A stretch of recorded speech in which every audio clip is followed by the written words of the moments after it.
नमो बुद्धाय, जय भीम। साथियों, मैं बीके बौद्ध मनिहारी से। सबसे पहले मैं इम्यून चैनल को धन्यवाद देना चाहूँगा, जिन्होंने मुझे आज आप लोगों से मुखातिब होने का मुझे अवसर प्रदान किया और एक अत्यंत ही गूढ़ विषय पे अपनी बेबाक राय रखने को कहा। साथियों, आज का टॉपिक है धर्म। हालांकि धर्म के विषय में समय समय पर अनेक विद्वानों के द्वारा अपनी राय व्यक्त किए गए हैं, तथा लोगों में धर्म की सही समझ विकसित नहीं हो पाई है, क्योंकि विभिन्न तथाकथित लोगों के द्वारा धर्म के स्वरूप को गूढ़ बना दिया गया और तरह तरह की मिथ धर्म में समाहित किए गए हैं। इससे लोग किंग कर्तव्य विमूढ़ हो गए हैं और इसके सही आशय को नहीं समझ पा रहे हैं। इसीलिए धर्म के अर्थ को जानने के लिए सबसे पहले हमें अधर्म को समझना पड़ेगा, जो समाज में व्याप्त है। साथियों, धर्म क्या नहीं है? सबसे पहले तो यह जानना होगा कि तीर्थाटन धर्म नहीं है, देवालय दर्शन धर्म नहीं है, कर्मकांड धर्म नहीं है, ताबीज, पीला सूता, लाल सूता, लाकेट बांधना धर्म नहीं है, तिलक लगाना धर्म नहीं है, टीक रखना धर्म नहीं है, रुद्राक्ष पहनना धर्म नहीं है, धाम की यात्रा करना धर्म नहीं है। ये सारी चीज़ें धर्म नहीं है तो धर्म है क्या? साथियों, धारयति इति धर्म, धर्म की जो परिभाषा व्यक्त की गई है, इसका आशय यह हुआ कि पदार्थ या प्राणी जो चीज़ धारण करता है वही धर्म है। पदार्थ का मूल स्वभाव क्या है, प्राणी का मूल स्वभाव क्या है? इस सृष्टि में दो ही चीज़ें विद्यमान हैं, पहला जड़ और दूसरा चेतन। जड़ के अंतर्गत पत्थर, पहाड़, पठार, मृत पशु, मृत पक्षी, मृत मानव इत्यादि सम्मिलित। जबकि इस सृष्टि में विद्यमान सभी सजीव वस्तुएं, पशु, पक्षी, मानव, ये सभी चेतन। जड़ जिसमें कोई जान नहीं है वो जड़ के अंतर्गत आते हैं, जबकि सजीव के अंतर्गत जिसमें जान होते हैं, जिसके अंदर चेतना होती है, वे सभी पदार्थ एवं प्राणी वो सजीव के अंतर्गत आते हैं। मनुष्य भी एक सजीव प्राणी है, क्योंकि मनुष्य के अंदर चेतना होती है। जब तक मनुष्य जीवित है तब तक उसमें चेतना विद्यमान है। अभी मैं आप लोगों से मुखातिब हूँ, मेरे अंदर चेतना है क्योंकि मैं जीवित हूँ, लेकिन जैसे ही मेरे प्राण पखरू उड़ जाएंगे, मेरी गिनती मृत व्यक्ति में की जाएगी, तब मेरी गिनती जड़ में की जाएगी। लेकिन अभी चूँकि मैं जीवित हूँ, इसीलिए मेरे अंदर चेतना है, मैं चेतन के अंतर्गत मेरी गिनती की जाती है। तो साथियों, सभी प्रकृति में विद्यमान सभी पदार्थ की दो ही अवस्थाएं होती हैं, जड़ और चेतन। तो जो पदार्थ का जो गुण होता है, जो धारण करता है, वही उसका धर्म होता है। जैसे पानी का धर्म है शीतलता प्रदान करना, नदी का धर्म है नीचे की ओर बहना। इसी प्रकार से हिंसक प्राणी बाघ का धर्म है शिकार करना, मांस भक्षण करना। यदि बाघ को कहा जाए कि घास खाओ, तो बाघ कतई घास नहीं खाएगा, वो कभी भी हरी घास नहीं खाएगा, वो मांस भक्षण ही करेगा। उसका मूल स्वभाव है मांसाहार, शिकार करना ही उसका धर्म है। साथियों, उसी प्रकार से मनुष्य का धर्म मनुष्यता है, मानव का धर्म मानवता है। लेकिन हमें तथाकथित लोगों के द्वारा धर्म के संबंध में बेतुकी बातों को बता करके लोगों को गुमराह किया गया है, और लोग धर्म के सही स्वरूप को नहीं समझ पाने के कारण गुमराह हो गए हैं। समय समय पर हमारे महापुरुषों ने भी धर्म के संबंध में हमें आगाह किया है। हमारे महामानव कबीर साहब ने बहुत ही सुंदर वाणी के द्वारा हमें चेताया है, प्रेम ना बाड़ी उपजे, प्रेम ना हाट बिकाए, राजा प्रजा जेहि रुचे शीश दे ले जाए। अर्थात यदि हमारे अंदर प्रेम की भावना नहीं है, दया की भावना नहीं है, करुणा की भावना नहीं है, त्याग की भावना नहीं है, समर्पण की भावना नहीं है, तो हम धर्म तक नहीं पहुंच सकते हैं।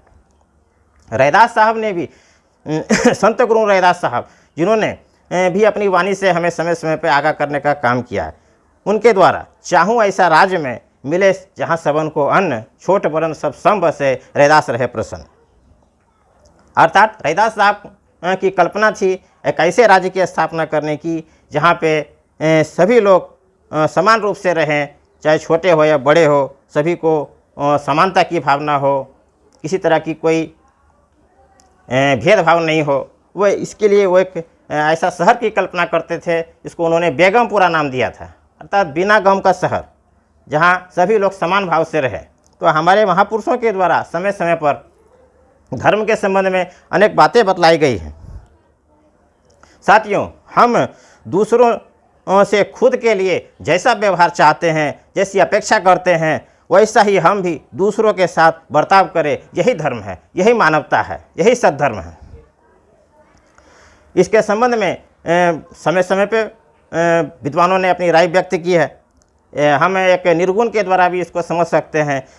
कभी प्यासे को पानी पिलाया नहीं, अब अमृत पिलाने से क्या फ़ायदा।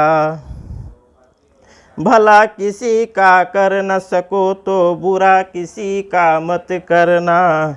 तो ये साथियों, धर्म के संबंध में हमारे लोगों के द्वारा, जो महापुरुषों के द्वारा राय व्यक्त की गई है, धर्म के नाम पर हिंसा फैलाना, अनैतिकता करना, ये धर्म नहीं है, ये सभी अधर्म की श्रेणी में आते हैं। संविधान, हमारे देश का जो संविधान तैयार किया गया है, उसकी प्रस्तावना को यदि ठीक से पढ़ा जाए तो हम धर्म के वास्तविक अर्थ को समझने में सक्षम होंगे।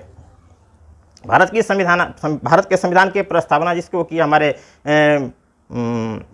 विश्व रत्न, भारत रत्न डॉक्टर बाबा साहब भीमराव अम्बेडकर ने तैयार किया है।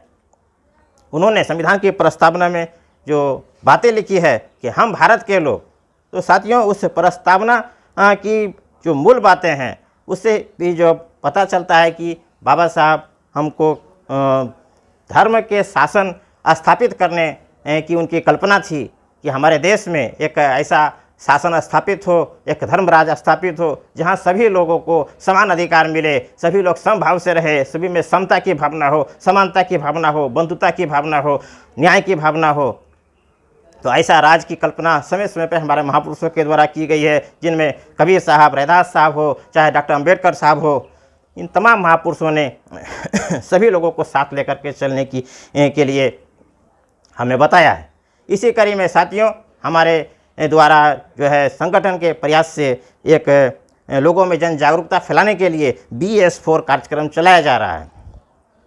मैं संक्षेप में एक वाक्य में इसका परिचय देना चाहूँगा कि भारतीय संविधान सम्मान सुरक्षा संवर्धन BS4 डोर टू डोर, इसके तहत लोगों में जन जागृति लाई जाती है ताकि लोग धर्म के वास्तविक अर्थ को समझे, अपने हक अधिकार को समझे और धर्म जो है बाहर खोजने के बजाय अपने भीतर खोजे। लोग अपने, जब तक लोगों में ज्ञान नहीं होगा, लोगों में चेतना नहीं जगेगी, तब तक लोग धर्म के अर्थ को नहीं समझ सकेंगे। साथियों, मैं आपको बतलाना चाहता हूँ कि सदियों पूर्व, हजारों साल पहले, सैकड़ों साल पहले, चूँकि हमारे पूर्वज शिक्षित थे, उनको शिक्षा का अधिकार नहीं था। ये बात सर्वविदित है। हमारे इतिहास की किताब से हमें इस बात की जानकारी मिलती है कि हमारे पूर्वज अशिक्षित थे। इसी कारण से उन्हें वे धर्म के वास्तविक अर्थ को नहीं समझ पाए, उनको किंग कर्तव्य मूर्ख कर दिया गया। तरह तरह की समाज में जो मान्यताएं फैलाई गई हैं, भ्रांतियां फैलाई गई हैं, तो लोग उससे धर्म की ओर न जा कर के भटक जाते हैं। लेकिन बाबा साहब के द्वारा स्थापित किए गए संविधान के राज के कारण 1950 में भारत का संविधान लागू हुआ। इसके बाद साथियों, हमें पढ़ने का अधिकार मिला, शिक्षा का अधिकार मिला, हमारे लोगों में जन जागृति आई, हमारे लोग नौकरियों में जाने लगे, तरह तरह के व्यापार में, उद्योग में, प्रतिष्ठान में, सभी जगह उनकी भागीदारी स्थापित हुई, उनमें चेतना जगी। तब उसके बाद धीरे धीरे वे अपने हक अधिकार के प्रति भी सजग हुए और धर्म के को भी समझने लगे कि हमें मंदिरों में धर्म नहीं है, हमें धर्म, यदि हम धर्म वास्तव में हम धर्म की स्थापना करना चाहते हैं, धर्म तक पहुंचना चाहते हैं, तो हम सबसे पहले हमको शिक्षा ग्रहण करनी पड़ेगी। शिक्षा का मतलब ये नहीं कि हम साक्षर हो जाए, शिक्षा का मतलब बाबा साहब चाहते थे कि हमारे बच्चे उच्च शिक्षा ग्रहण करें ताकि वे सबसे पहले वे स्वयं का विकास करें और उसके बाद वो अपने समाज का भी विकास करें, अपने लोगों में जागृति लाए और उनका सबसे पहले अपना कल्याण करें, उसके बाद अपने परिवार, समाज और राष्ट्र के कल्याण के लिए वे अपनी जान की बाजी लगा दें। तो साथियों, हम ऐसा राज्य स्थापित करने में तभी सक्षम होंगे जब हम हमारे महापुरुषों के द्वारा बतलाए गए सिद्धांत का, उनके बतलाए गए निर्देशों का हम अक्षरशः पालन करेंगे। हमारे समाज के जितने भी युवा हैं, साथियों, दुख की बात है कि आज के हमारे बच्चे लिखे पढ़े हो गए हैं कि जो लिखे गए हैं किताबें में बस वही पढ़ लिए, उसी को मान लिए। वे अपना बुद्धि विवेक का इस्तेमाल करना छोड़ दिए उन्होंने। हमें सबसे पहले लिखे पढ़े से पढ़े लिखे बनना पड़ेगा, अर्थात हमें अपनी बुद्धि और विवेक का सही इस्तेमाल करना पड़ेगा। हमें अपने भीतर की ऊर्जा को पहचानना होगा और अंदर की आत्मानुभूति से अंदर से ज्ञान का प्रस्फुटन करना पड़ेगा और खुद का विकास और अपने समाज, देश, राष्ट्र का विकास करना होगा। साथियों, मैं समझता हूँ कि धर्म के संबंध में और यह इसके अलावा बहुत सारे टॉपिक हैं। इसके संबंध में हमारे नौजवान, हमारी नई पीढ़ी निरंतर अध्ययन करेगी, स्वाध्याय करेगी और अपने समाज का मार्ग प्रशस्त करेगी। इतना ही कह करके मैं अपनी वाणी को ही विराम देता हूँ। नमो बुद्धाय, जय भीम।